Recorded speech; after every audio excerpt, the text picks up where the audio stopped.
So here's a second defense against XSS attacks. This one's called content security policy.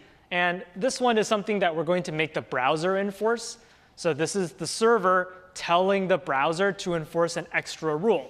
And we're telling the browser, basically, it's actually not OK to run any JavaScript that you see. So if you load a bank.com website, I'm not going to allow you to just run any JavaScript that you see on bank.com. Instead, I'm actually going to limit the types of JavaScript you can run if it's running on a bank.com website. And this is something that the server will specify in its HTML response. So in addition to giving you the HTML response with the website and the background colors and all that, it will also leave a little note that says, hey, by the way, this is the only JavaScript you can run. And if you see any other JavaScript, please don't run it. So here are some examples of JavaScript that you can disallow.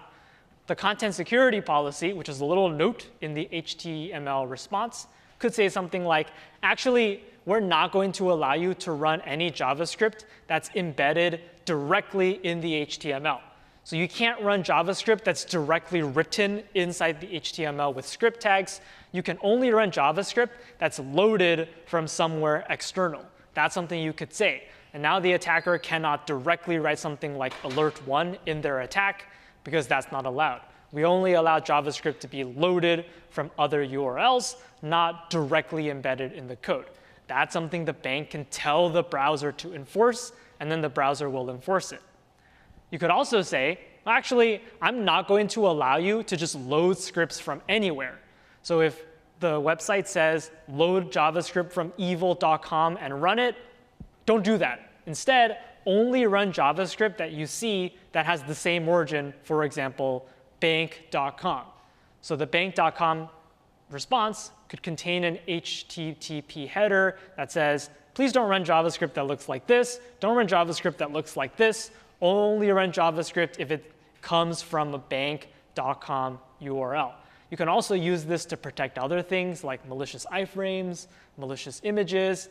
And ultimately, it's a browser-level defense, because the browser has to make sure that any JavaScript that's not in the rules doesn't get run.